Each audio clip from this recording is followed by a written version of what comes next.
Greetings friends, we are all familiar with Japanese motorcycles. Nowadays, two-wheeled machines from the land of the rising sun have long since taken over the world and are known for their excellent engineering, reliability and advanced technology. When it comes to the history of the Japanese motorcycle industry, most people will remember that somewhere back in the late 1940s, Saichiro Honda equipped a bicycle with a kerosene engine. And in 1951, due to the crisis in the textile industry, the Suzuki company started producing mopeds. Due to similar circumstances, namely the moratorium on aircraft production, the Kawasaki company also turned to motorcycle engineering. And the guys from Yamaha, who had been making pianos for half a century before that, thought, why not us, and copied the German DKW RT 125. If you knew at least half of what was said, then you did a great job.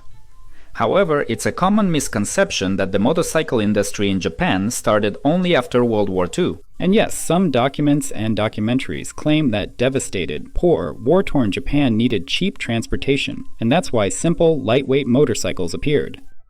Undoubtedly, there is some truth to this. And yes, post-war Japan really did need mass, inexpensive transportation. But in reality, the history of Japanese motorcycle manufacturing doesn't begin after World War II, but almost 4 decades earlier. As it turned out, this early period, when Japan's motorcycle industry was just beginning to take shape, is pretty obscure. So, being the good guy I am, I decided to shed some light on it. My dear friends, make yourselves comfortable.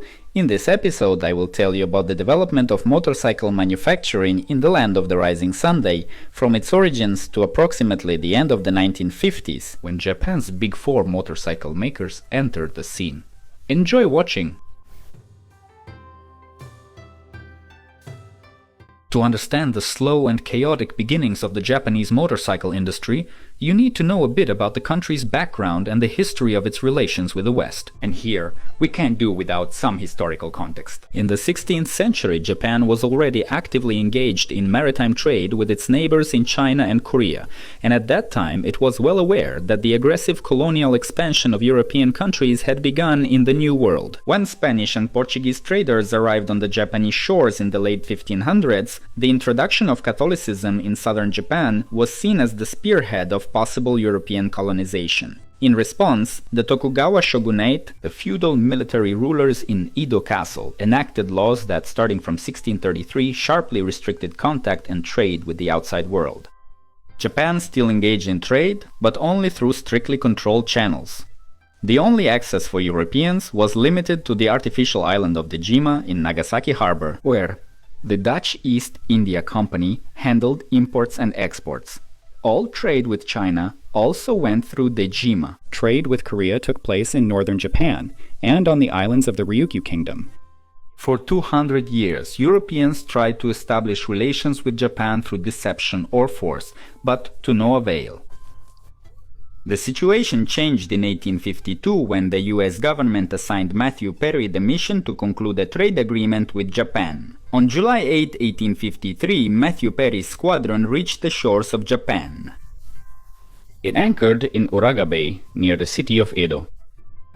The Japanese saw black steamships emitting black smoke for the first time, so they called them the Black Ships, Karabune.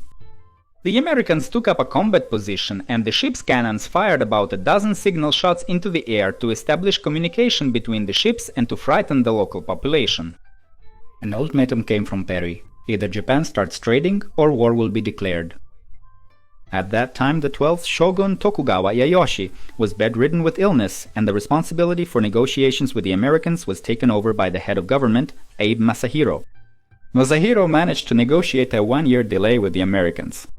Fearing to take responsibility, he broke the shogunate's 200-year monopoly on making important political decisions for the first time and convened a nationwide assembly with representatives of the emperor, shogunate officials, regional rulers, and nobility. As a result, on March 31, 1854, the Japanese solemnly welcomed Perry's delegation in the village of Yokohama and signed a 12-article Treaty of Peace and Friendship between Japan and the United States. This turn of events led to the fall of the Tokugawa shogunate, which was replaced by the Meiji oligarchy in 1868. At that time, Japan was far behind the developed world. Society was poor, most of the country's population was bent over working in rice fields, and their technology lagged behind by about 100 years. For example, in 1868, the steam motorcycle by Perrault had already been invented in France, and a year later, the American Sylvester Roper introduced his own version of a steam-powered two-wheeled machine to the world. The first railway in Japan only opened in 1872 between Yokohama and Tokyo.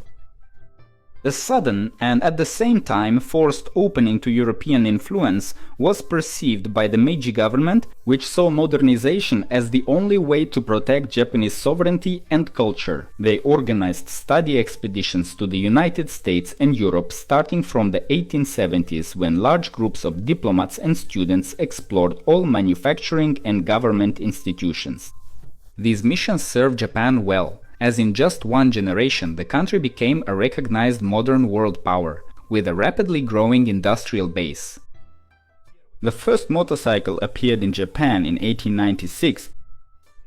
It was a Hildebrand and Wolfmiller imported by Shinsuke Jomonji, a member of the House of Representatives of Japan, who demonstrated the machine in front of the Hibiya Hotel in Tokyo, which was destroyed by the earthquake in 1923. In 1901, a Thomas motorcycle and tricycle were imported. This equipment traveled all over Tokyo, which drew numerous comments in the press. The first automobile race in Japan was organized between two Thomas vehicles and a Gladiator quadricycle on November 3, 1901.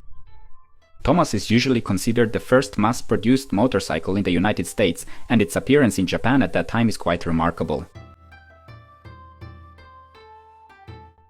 The true pioneer of Japanese motorcycle manufacturing was Narazo Shimadzu, who founded an engine research institute in Osaka in 1908. Using knowledge gleaned from the magazine Scientific American and the English book Motorcycling Manual, in August 1908 he built his first gasoline engine. The machine, equipped with this 400cc four-stroke engine, is considered the first Japanese motorcycle. The machine was simply called NS. Only about 20 units were produced. A few years later, after working on aircraft and automobile engines, Narazo returned to designing motorcycles and in 1926 released the Aero First model, which used a single-cylinder four-stroke engine with side valves, a displacement of 633 cubic centimeters and a power output of 6.5 horsepower.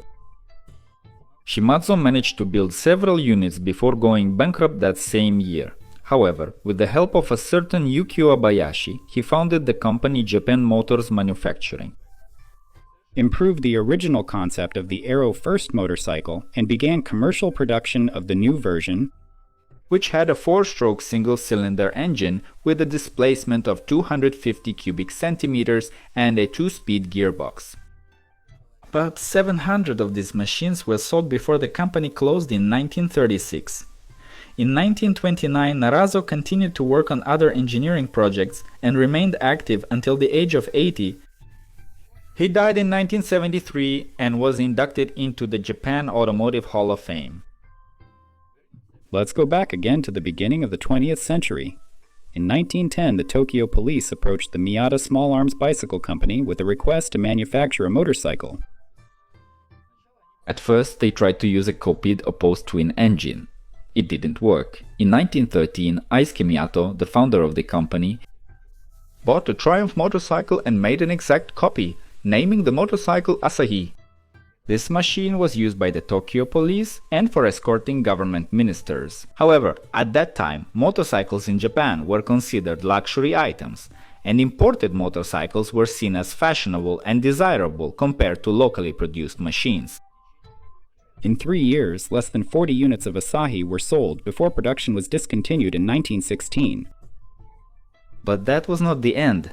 Thanks to the growth of the motorcycle market, Miyato decided to return to motorcycle production in 1933 with the AA model, which is considered the first mass-produced Japanese motorcycle model. However, after the outbreak of the Second Sino-Japanese War in 1937, resources for the production of two-wheelers became increasingly scarce. And in 1939, the Miyato factory was converted by the government to produce components for military aircraft. Miyato resumed motorcycle production again after World War II. During the 1950s, the company released the AA and Golden Beam models with a 250cc four-stroke engine. White and hella versions there. Yin say stage 1 every thing dater PLE and like hours. Is rated remaining great board. Carry and sneak saving the work. Like this. Favor in swing some paper to the hours. They maintain my tank range. Yes. He savers remaining saving the connected face bees. Give tank being say digital scanning scary scans. Give free zero beaming speeding. Feel like curly. Heavy tanks. Stains series ink. Miata released its last motorcycles in 1964.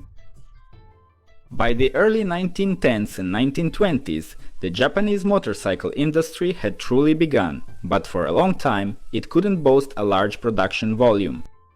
Japan still didn't have a unified traffic code and the intercity roads were terrible. City roads were even worse, since Japanese cities were intentionally built in a crazy patchwork style during their feudal period. To slow down the advance of invading troops, the lack of road signs and even street names combined with the terrible condition of the roads hampered the growth of motorcycle and automobile traffic. During the 1920s, textiles were the driving force of Japan's export market, and the overall increase in prosperity also meant a gradual rise in motorcycle imports. At that time, the overwhelming majority of motorcycles were imported. For example, for Harley-Davidson, this was the third largest market after the United States, of course, and Australia. Harley even made a special single-cylinder 500cc sports version of their motorcycle specifically for the Japanese market, but sidecar motorcycles were the most popular. Indians sold about the same amount, around 1,000 motorcycles per year. Prince, and later Emperor, Hirohito, liked to ride an Indian chief with a sidecar. You could also find American four-cylinder Hendersons on the Japanese market. Among foreign brands, there were also British Ariel, AGS, Matchless, Norton, Douglas, Brav, Superior and Velocette, as well as Belgian Sarolea and Fen, as well as Husqvarna, Moto Guzzi, NSU and BMW. In terms of road improvement, a 30-year project for fully paving Japanese roads and building bridges over rivers was planned in 1920, and the motorcycle, as a pleasant touring machine for wealthy riders, became a reality. Motorcycle clubs appeared, and the Tonori culture, which means to travel far, grew. The Great Kanto earthquake destroyed most of Tokyo in 1923, resulting in hundreds of thousands of deaths, and the complete lack of motorized emergency rescue vehicles, as well as the inability to create a road system for effective rescue and recovery operations, meant major changes for Japan's automobile industry and roads. Tokyo was rebuilt using a more rational road system. To further develop the emerging Japanese automobile industry, import duties on foreign cars were introduced in 1925. This prompted Ford in 1924, General Motors in 1927, and Chrysler in 1929 to establish factories in Japan. Harley-Davidson followed their example in 1929. Genichini's militarism had a tremendous influence on the formation and direction of the motorcycle and automobile industries. From 1920 to 1940, the island nation heavily armed itself and fought many wars. The empire had to expand and enormous amounts of money were spent on this. During that period, Japan's military spending reached up to 33% of its GDP. Manufacturers of various equipment aimed at the military or related sectors received subsidies and various forms of assistance. Also, the need for military mobility accelerated the improvement of Japan's road infrastructure. If you didn't know, Mazda was founded as a cork manufacturing company in 1920. In the late 1920s, motorcycle racing was at the peak of its popularity in Japan. In Hiroshima, racing was a popular entertainment at a memorial service called Chinkon no Matsuri in memory of those who died in the war. Most motorcycles were either used, imported, or built in Japan with imported engines. At the peak of this popularity, Mazda, or as it was called then, Toyo Kogyo Company Limited, began developing a motorcycle prototype in 1929. In October 1930, the Toyo Kogyo motorcycle with a 250cc engine participated in the Chinkon no Matsuri races.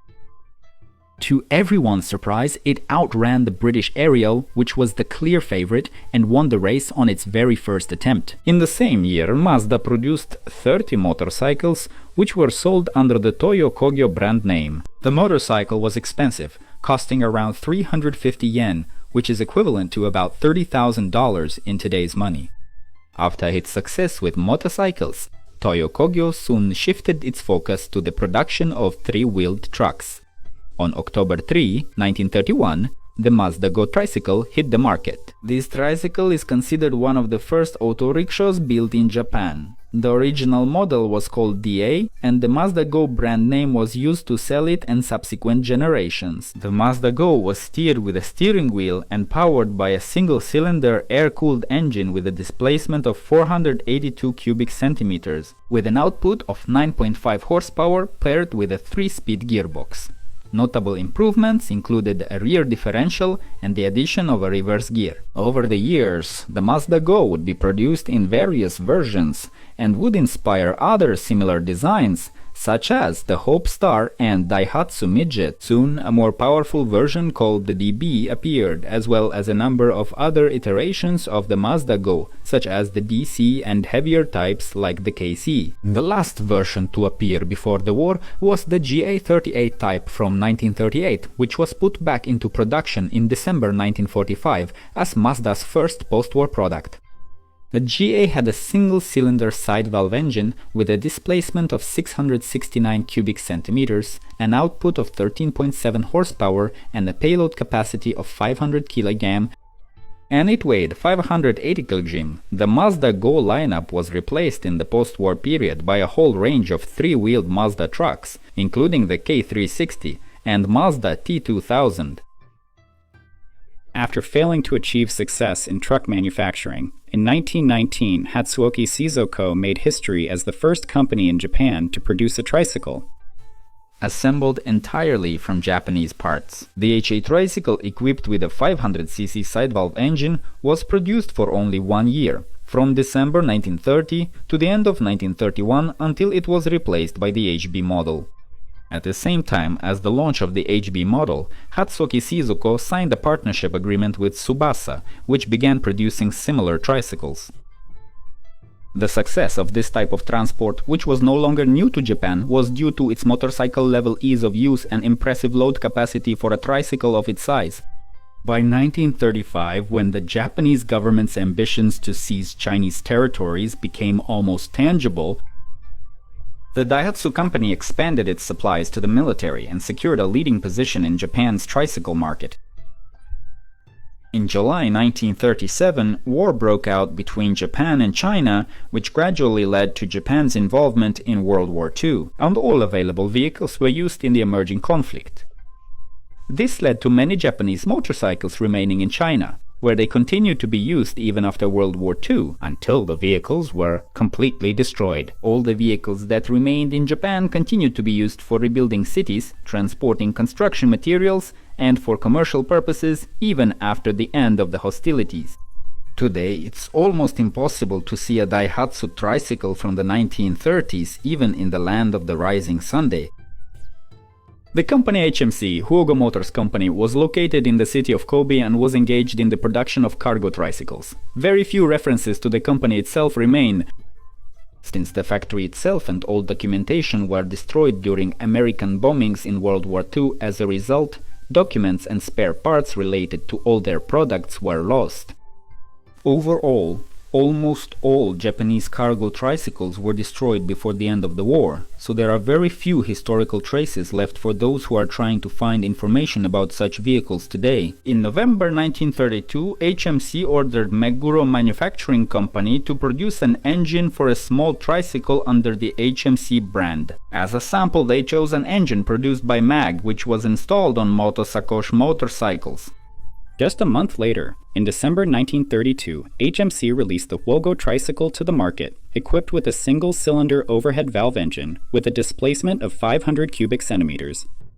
New Era started producing tricycles in 1927, but the first models looked more like standard rickshaws with a bicycle frame, except instead of a person they used the power of an internal combustion engine. starting with the production of 350cc models. New Era, also known as Nihon JD, was also producing body panels for Datsun and continued to improve their tricycles. The engines increased in size, production became fully localized, and the Japanese government began preparing for the upcoming war with China. Efforts and investments were put into the development of mechanized vehicles, and there was also a focus on the nationalization of motorcycle production. In 1936, the New Era company changed its name to Nihon Ninenki Seizoko. That year, all new models received the new designation Kurogan. The 1937 lineup consisted of models with 650, 750 and 1200cc engines. Kurogan tricycles were used in all areas, from cargo delivery and passenger transportation to special use as service vehicles for government agencies.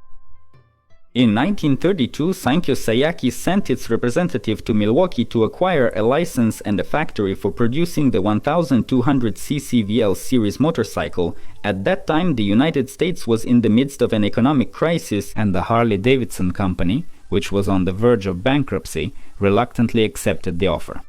In 1933, the equipment from one of the factories was dismantled and sent to Japan, where it was reassembled in the city of Kitoshinagawa, near Tokyo. To this day, the company Sankyo Sayaki produces pharmaceutical products here. Funds for the land, the factory, and salaries for 100 workers were provided by the Imperial Armed Forces. Several technical specialists from the Harley-Davidson company went to Japan to start up the factory and set up production. Harley-Davidson provided all the necessary technological equipment, the initial batch of parts, and full-cycle production process charts. It should be noted that engine production was also mastered. The license that Sankyo Sayaki paid for was valid for 4 years. Local production was launched, and soon the motorcycles began to be sold as Japanese. They received the brand name Rikuo, meaning King of the Road, which made them look more like local motorcycles. Rikuo was so successful that in 1936 it was decided to change the name of the Sankyo Sayaki subsidiary to Rikuo Ninenki. Continuing the topic of heavy motorcycles with sidecars, it's definitely worth mentioning the Kurogan motorcycle. In 1937, Japan entered the Second Sino-Japanese War. To meet its own demand, the Japanese army signed a contract with Nihon Ninenki for the production of a 1200cc side-valve motorcycle, which was named Kurogan, Black Kurogan. The Kurogan 1260 received the military nickname the Double-Decker because of its size and its impressive 20-centimeter ground clearance, which was significant for the short-statured Japanese. The Kurogan was indeed almost 1.5 times bigger than the Rikuo. The sidecar gave the motorcycle stability. Kurogan Type 95 motorcycles were presumably used to transport officers, which was aided by their impressive appearance. Nihon Ninenki factory was located in Hiroshima and was completely destroyed by the atomic bomb, along with almost all of its products. In 1947, the Rikuo Ninenki company, relying perhaps on fanatical optimism, resumed production of the 750cc version of the motorcycle. But in the devastated country, the demand for rather expensive motorcycles turned out to be minimal, and in 1949 production was stopped. However, the brand and production equipment were acquired by the aviation company Showa Kukuke, and in 1951 the production of 2 models was resumed, the R with 750cc and 15 horsepower, and the VFD with 1200cc and 30 horsepower. Technically, they were no different from the pre-war Harley-Davidson models. After that, a few more models were released, but due to low sales, production became unprofitable and the Rikuo company ceased to exist in 1962. Captain is a Japanese motorcycle brand that was originally based in Osaka and later in Winuyama, producing motorcycles from 1933 to 1960. The company was founded in Osaka by cashier Nakagawa and his son. It is believed that the name came from the slogan "Come and buy in Osaka Nakagawa." Their first motorcycle was equipped with a single-cylinder 350cc 4-stroke engine copied from the British Ariel. Early Captain motorcycle models were also equipped with 2-stroke engines copied from British motorcycle models. Until 1940, they were the largest motorcycle manufacturer in Japan and supplied the Japanese armed forces throughout World War II. In 1954, the company came under the ownership of Mizuho Motor Manufacture. And by the mid-1950s, Captain was producing a range of single and twin-cylinder motorcycles with engine capacities from 250 to 600 cc and was the fourth largest motorcycle manufacturer in Japan. The engines were copies of British and American units produced by Mitsubishi. Captain was the first Japanese manufacturer to install telescopic forks on its motorcycles. In 1955, about 10,000 units were produced. The flagship model of the lineup was the 600 FXT, later designated as the 600 RTS. The motorcycle was known for its speed, but it was expensive and cost the equivalent of a Japanese worker's annual salary. Captain was unable to compete with other Japanese manufacturers such as Honda, Suzuki, and Yamaha, who produced lighter and cheaper machines of their own design. Production was discontinued in 1958, and the company closed in 1960. Among the early Japanese motorcycle brands, it's also worth mentioning Aikoku, which were produced with Tetsui Makita in Japan in the mid-1930s, and Meguro, which started by producing gearboxes for the Japanese motorcycle and automobile industry. Subsequently, in 1935, the company produced a 500cc single-seat motorcycle model, the Z97, based on the Swiss Motosacoche design. But work was limited due to the start of World War II, during which the company supplied parts for airplanes. Только в 48-м Meguro. The company returned to motorcycle production, but later could not withstand the competition, and in 1962 was acquired by Kawasaki. It is worth noting that the gradual development of the motorcycle industry also contributed to the development of motorsports in Japan. The first motorcycle race in Japan was held in 1913 at the Hanshin Racetrack, a dirt racing track near Kobe. There were about 30,000 spectators present, which was a record for any type of race in Japan. Races became more common throughout the country, and professional racers appeared, such as Kawamada Katsuo, who worked for Alfred Child at Harley-Davidson Japan, and the remarkable Kenzo Tada, the first Japanese racer to compete on the Isle of Man in 1930 aboard a Velocette KTT.